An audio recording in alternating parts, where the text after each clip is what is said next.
2018 کا آپ نے مجھے یاد دلایا، لیکن 2018 میں آپ لوگوں نے قوم کے ساتھ کوئی وعدہ نہیں کیا تھا اور اس طرح کا کوئی ڈاکومنٹ تیار نہیں کیا تھا۔ یہ ڈاکومنٹ آپ لوگوں نے تیار کیا تھا مل کے، اور اس میں آپ لوگوں نے کہا تھا کہ جنوری 2021 میں اسلام آباد کی طرف فیصلہ کن مارچ ہوگا۔ یہ پھر آپ کے پی ڈی ایم کے لیڈروں نے، مریم نواز صاحبہ، اور وہ کہتے تھے کہ ہم اس پہ منہ پہ ماریں گے۔ جس ڈاکومنٹ کا آپ ہمیں حوالہ ابھی دے رہے ہیں، اسی طرح کا ڈاکومنٹ 2018 کے الیکشن کے فوراً بعد بھی تحریری طور پر طے ہوا تھا جی۔ ایسا نہیں ہے کہ جس میں الیکشن کو مسترد کیا گیا اور پیپلز پارٹی کی تجویز پر دھاندلی کے بجائے بدترین دھاندلی کا لفظ لکھا جائے، یعنی وہ اس میں شامل کیا گیا۔ تو ڈاکومنٹ اس وقت بھی تھا۔ ڈاکومنٹ 20 ستمبر 2019 کو بھی آیا اور اے پی سی کے ذریعے سے آیا۔ تو اس دوران بھی مسلسل اے پی سیز ہوتی رہیں۔ آزادی مارچ جب ہم نے کیا تو اس وقت بھی اے پی سیز تو ہوتی رہیں، رہبر کمیٹی بھی موجود تھی۔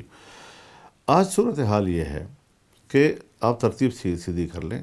ہم نے یہ کہا تھا کہ 31 دسمبر تک اراکین اسمبلی اپنے استعفے پارٹی لیڈرشپ کے پاس جمع کر دیجیے، اور 31 جنوری تک ہم مہلت دیتے ہیں، حکومت از خود مستعفی ہو جائے۔ ٹھیک ہے جی۔ اب استعفے بھی جمع ہیں، 31 کی ڈیڈ لائن بھی ختم ہو گئی۔ اب 4 فروری کو جو فیصلہ ہوا ہے اس میں لانگ مارچ کا فیصلہ کر لیا گیا ہے کہ اب اس حکومت کو اتارنے کے لیے عوامی قوت استعمال کی جائے گی۔ یہ لانگ مارچ ہوگا یا کہ دھرنا ہوگا؟ یہاں پر ہم بیٹھیں گے، پھر ایسا نہیں ہے کہ ہم آئے اور فوراً اٹھ کے چلے جائیں گے۔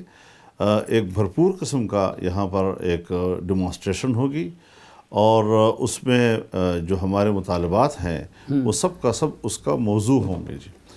تو اس حوالے سے مزید بھی نہیں، ایک دن کے مارچ اور دھرنے میں فرق تو یہ ڈیسائیڈ ہوا ہے کہ ادھر آ کے آپ لوگ بیٹھیں گے اور دھرنا دیں گے، یہی طے ہوا ہے۔ اور اس پہ آپ کے ساتھ پیپلز پارٹی اور نون لیگ نے سب ایگری کیا ہے؟ سب متفق ہے جی، یہ متفقہ فیصلے کے تحت ہوا ہے۔ لانگ مارچ کا مطلب بالکل بھی یہ نہیں ہے کہ ہم آئے اور اٹھ کے چلے گئے۔ یہاں پر پھر یہ ہے کہ ہمیں کچھ تجربہ اس حوالے سے ہے کہ جس وقت پبلک پہنچ جاتی ہے تو اس وقت ڈے ٹو ڈے یعنی حکمت عملی بھی بنائی جاتی ہے۔ آج ہم نے کیا کہا، کل ہم نے کیا کہنا ہے، کیا ایشوز کل آ رہے ہیں۔ ڈیمانڈ آپ کا کیا ہوگا، کس شرط پہ ڈیمانڈ تو اٹھیں گے؟ یہی ہے کہ الیکشن دوبارہ کراؤ۔ یہ الیکشن اور یہ اسمبلیاں اور یہ حکومت ہمیں قابل قبول نہیں ہے۔ بنیادی بات تو یہی ہے تو جی۔ یہ ڈیمانڈ آپ کس سے کریں گے اور کون یہ کروائے گا؟ جب عمران خان خود استعفیٰ نہیں دیں گے تو آپ لوگ کیا تو کریں گے؟ ظاہر ہے جی کہ اس پر ایک عوامی پریشر ڈالا جائے گا۔ اس کی تحریک کا نام ہی یہی ہوتا ہے کہ آپ عوام کی قوت کو لے کر آپ چلیں گے۔ دیکھیے صاف بات ہے، اس میں بہت سی چیزیں شامل ہو جاتی ہیں۔ ایک اس حکومت کا ناجائز ہونا جو اول دن سے طے ہے، پھر اس کے بعد 2 سال یا 2.5 سال ہو گئے کہ اس حکومت کی کارکردگی اتنی ناکام رہی ہے، اور اس کی نااہلی اور نالائقی جو ہے وہ ہر شخص اس کا مشاہدہ کر رہا ہے، متاثر ہو رہا ہے اس سے جی۔ تو یہ ملک کو نہیں چلا سکتا جی۔ لیکن اپوزیشن کی نالائقی اور ناکامی بھی تو کچھ کم نہیں ہے نا۔ کس حوالے سے؟ پہلے تو یہ 2-2.5 سال یہ بڑی جماعتیں آپ کے ساتھ اپوزیشن بننے پہ تیار ہی نہیں تھی۔ الیکشن کے بعد یہ پوری بساط بچائی گئی زرداری صاحب کے تعاون سے، انہوں نے آپ کے معاملے میں دوسری سائیڈ کو سپورٹ کیا۔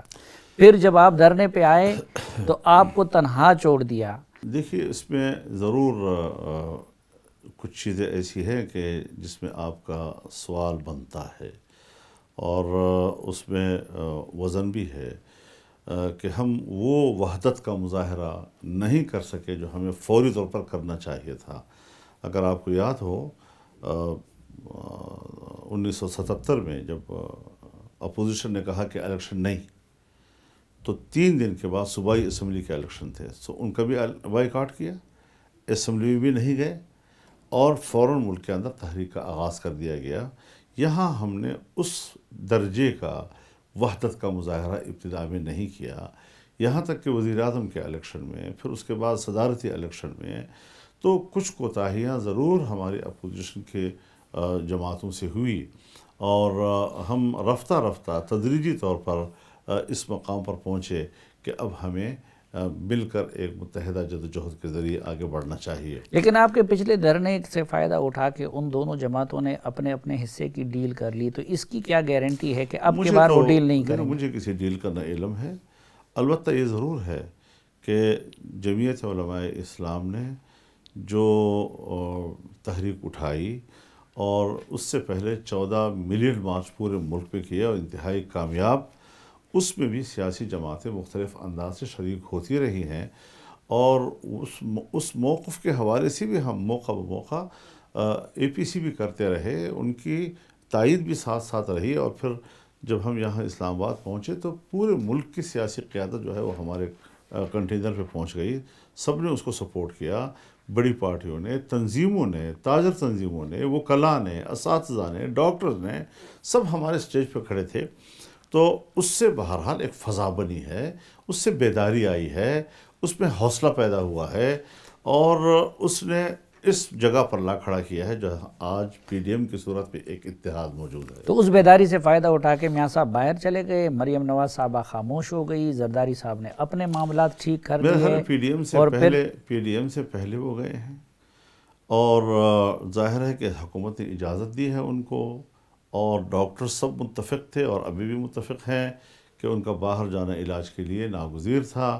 سو اس حوالے سے ضرور یہ چیزیں سیاست میں ڈسکس ہوتی ہیں، لیکن اس کی کوئی سنجیدہ حیثیت نہیں ہوتی۔ لیکن پاکستان کی سیاست اور خصوصاً ان دونوں جماعتوں کی ساری ماضی وہ ڈیلوں سے عبارت ہے۔ آج بھی عام تاثر یہی ہے کہ جی پیپلز پارٹی نے کچھ معاملات درست کر لیے ہیں اپنے، اور نون لیگ نے اس لیے یہ استعفوں کے آپشن سے پیچھے ہٹ گئی اور اس لیے سسٹم کی تقویت پہ اتر آئے ہیں۔ نہیں، آپ کو اس طرح محسوس نہیں ہوا میٹنگز میں؟ جہاں تک ہے استعفوں کا معاملہ، دیکھیے اس میں ابتدائی فیصلے میں جو فیصلہ دے دیا گیا تھا، تھوڑی سی اجلت تھی، بے معنی اجلت، کہ جب آئینی ماہرین بیچ میں آئے، چاہے ان کا تعلق پیپلز پارٹی سے تھا، چاہے ہماری جماعت سے تھا، چاہے مسلم لیگ نون سے تھا، سب نے متفقہ طور پر کہا کہ اگر آپ سندھ اسمبلی توڑ دیں گے تو بھی الیکٹورل کالج جو ہے وہ نہیں ٹوٹے گا، اور پھر بھی ہر صورت میں سینٹ کے الیکشن ہوں گے۔ چنانچہ اس صورت میں آئینی ماہرین کے مشاورت سے یہ فیصلہ کیا گیا کہ فی الحال ہم استعفے نہ دیں اور سینٹ کے الیکشن میں حصہ لیں۔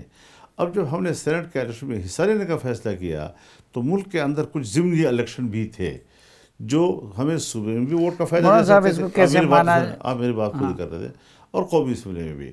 تو اس کے ساتھ لازم تھا کہ ہم نے ضمنی الیکشنوں میں بھی حصہ لینے کا فیصلہ کر لیا۔ یہ کوئی پی ٹی آئی تو نہیں تھا کہ اس میں کوئی ادھر سے آیا ہے، کوئی ادھر سے آیا ہے، کوئی بیرون ملک سے آیا ہے۔ آپ جیسے زیرک لوگ بیٹھے ہوں، زرداری صاحب بیٹھے ہوں، نواز شریف صاحب بیٹھے ہوں، درجنوں مرتبہ آپ سینٹ کا الیکشن کر چکے ہیں، تو اس وقت آپ لوگوں کو یہ اندازہ نہیں تھا کہ سینٹ کا الیکشن آئے گا، سردی ہوگی، یہ والا معاملہ ہوگا، تو اس لیے لوگ سمجھتے ہیں کہ اندر کچھ درون خانہ کچھ گڑبڑ ہوئی ہے؟ نہیں، میں سمجھتا ہوں اس میں اندرونی خانہ تو کچھ بھی نہیں ہے، لیکن غلطیاں ہیں۔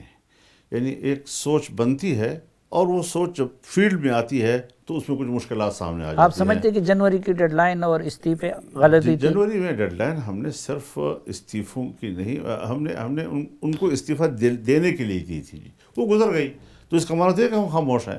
اب ہم نے ایکشن لینا ہے، سو ہم نے 4 تاریخ کو لانگ مارچ کا ایکشن لے لیا ہے، اور مزید ایکشن جو ہے اس کے مواقع آتے رہیں گے۔ اب لیکن اس کی کیا گارنٹی ہے کہ جب مارچ آئے گا تو اس وقت تک پیپلز پارٹی اور نون لیگ پھر کوئی بہانہ بنا کے ادھر سے نہیں ہوگا؟ انشاءاللہ یہ بدگمانی میں کبھی بھی پی ڈی ایم میں شامل جماعت میں نہیں کروں گا انشاءاللہ، اور آپ دیکھیں گے ایسا نہیں ہوگا۔ آئیں گے مارچ آئیں گے، اور دھرنے بھرپور طور پہ آئیں گے انشاءاللہ، اور دھرنے میں بھرپور دھرنے بھی ہوں گے انشاءاللہ۔ اچھا، دھرنا کتنا بھی طویل ہو جائے، جب تک منزل حاصل نہ ہو نہیں اٹھیں گے؟ وہ اسٹریٹجی جو ہے نا ہم نے اسی وقت بھی طے کرنی ہوتی ہے، کیونکہ رمضان شریف بھی آگے آئے گا، اور اس ساری صورتحال کو ہم نے جتنا ہم بیٹھ کر آگے بڑھتے جائیں گے، اسی حوالے سے ہم نے اسٹریٹجی اسی وقت بھی طے کر دی۔ تو پھر رمضان ہوگا، پھر بلدیاتی الیکشن ہوں گے، تو آپ نہیں سمجھتے کہ اگلے 1 سال میں خیر خیریت ہوگا؟ اس کی کوئی حیثیت نہیں ہے، تحریکیں پھر بھی چلتی ہیں، اور اس کا تسلسل کبھی بھی نہیں ٹوٹتا، وہ چلتی رہتی ہے۔ لیکن آپ نہیں سمجھتے کہ خود تحریک اس کا نام نہیں ہے کہ اسلام آباد میں آ گئے اور ہم یہاں سے چلے گئے جس میں تحریک ختم ہو گئی، تحریک پھر بھی ہوتی ہے جی۔ نہیں، لیکن لاسٹ ایئر بھی آپ اس دعوے کے ساتھ آئے تھے کہ میں حکومت کو ختم کر کے جاؤں گا. جی جی. ابھی آپ نہیں سمجھتے کہ آپ نے عجلت کا لیکن آپ مظاہرہ نے کیا تھا؟ تسلیم تو کیا ہوگا کہ کمزور تو کر دیا اپنے حکومت کو. جب حکومت تو نہیں ہے اس وقت ملک میں، کوئی حکومت نہیں ہے. نہیں کیا، لیکن اس سے تو آپ بھی یعنی جو اخلاق. حکومت ہے وہ حکومت نہیں ہے، جو حکومت نہیں ہے اصل حکومت، وہ کہتے ہیں ہم حکومت نہیں ہے. اب کیا کریں کہ حکومت کدھر ہے؟ لیکن اس کے بعد اپوزیشن بھی وہ نہیں رہی نا. نہیں، آپ اپوزیشن- لوگ کہتے تھے مولانا صاحب جو بات کرتے پورا کر کے جاتے ہیں، اپوزیشن- آپ حکومت کو ختم کیے بغیر دیکھیے، چلے گئے. ایک آج ہے تک آپ کو تھا. ایک ہے بات کرنا، ایک ہے بات کا پورا ہو جانا. پورا ہو جانا اللہ کے اختیار میں ہوتا ہے، انسان کے اختیار میں نہیں ہوتا. آپ ایک ارادہ کرتے ہیں، آپ ایک آگے بڑھتے ہیں، اور آگے بڑھ کر نتائج پھر حاصل ہو جاتے ہیں یا نہیں ہوتے، اس میں کچھ انسانوں کی تدبیر کی کمزوری بھی آ سکتی ہے، اس کے اندر حالات کی موافقت اور عدم موافقت بھی آ سکتی ہے. لیکن آپ کا جب عزم برقرار ہے، جب آپ کا موقف میں کوئی تبدیلی نہیں آ رہی ہے اور آپ بالکل مسلسل اپنے موقف پہ قائم ہے، یہ ہے تحریک اصل. لیکن آج آپ اپنی کمزوری مان رہے ہیں. پہلے تو آپ کہتے تھے کہ جی میرے ساتھ وعدہ ہوا تھا اور لوگوں نے وعدہ پورا نہیں کیا. کیا اس وقت حکومت کے تو خاتمے. وعدہ پورا نہ کرنا، اگر مشرکین مکہ نے رسول اللہ صلی اللہ علیہ وسلم کے ساتھ معاہدے کیے اور پورے نہیں کیے تو الزام کس پہ آئے گا؟ آپ کے ساتھ وعدہ کیا ہوا تھا؟ وعدہ یہ ہوا تھا کہ مارچ میں حکومت جائے گی اور الیکشن کا ٹائم دیں گے ہم. تو کیسے جائے گی حکومت؟ تو یہ تو ان کو چاہیے تھا نا جو آپ وعدہ کر رہے تھے. تو آپ نے تو اس میں چودھری چودھری برادران موجود تھے. ہاں، ہاں، اور یہ تھا کہ مارچ میں ہم اس مارچ حکومت میں کو جائے ختم گی کریں. حکومت، طے تھا. دعا خیر ہوئی اس پہ اوپر. تو ابھی بھی جب آپ لوگ آئیں گے جی، تو آپ لوگوں کا مطالبہ اس اس میں میں ساری باتیں ہم اس وقت آپ کے سامنے ایکسپوز نہیں کریں گے. ہوگا. ہم جو چاہیں گے مل کر کریں گے، اور اس میں جتنی بات ہم پبلک کے سامنے لائیں گے وہ لے آئیں گے. جس کو پبلک میں لانے میں ہماری حکمت عملی یا ہماری اسٹریٹجی میں کوئی مشکلات پیدا کرے گی وہ قانونی نہیں لائیں. لحاظ سے تو حکومت کے خاتمے کے دو ہی طریقے ہیں، یا یہ کہ عدالت عظمیٰ اس کو ختم کریں، یا یہ کہ نو کانفیڈنس ہو، یا پھر یہ کہ وزیر اعظم نہیں، خود یہ اسمبلی حکومت ہی نہیں ہے. ہم اس حکومت کو اور اس اسمبلی کو تسلیم ہی نہیں کر رہے ہیں.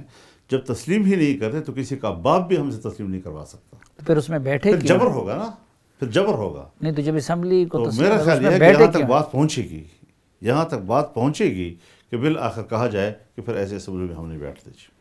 یہاں تک بات جائے گی انشاءاللہ. لیکن آج تک تو آپ اس کو تسلیم کر رہے ہیں جب اس میں تسلیم بیٹھے کرنے ہیں. کی بات نہیں ہے حضرت. ایک چیز جو ہے جس پر آپ کے تحفظات ہیں اور وہ تحفظات برقرار ہیں.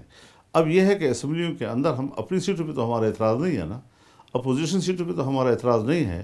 ہمیں تو پی ٹی آئی کے سیٹوں پہ اعتراض ہے کہ ان کو ساری دھاندلیاں کے ذریعے دی گئی ہیں سیٹیں، ایک سیٹ بھی وہ جیتے کے قابل نہیں ہے جی. تو اس حوالے سے اس اسمبلی کو، اس کی اکثریت کو، اس اکثریت پر مبنی حکومت کو ہم تسلیم نہیں کر رہے ہیں جی.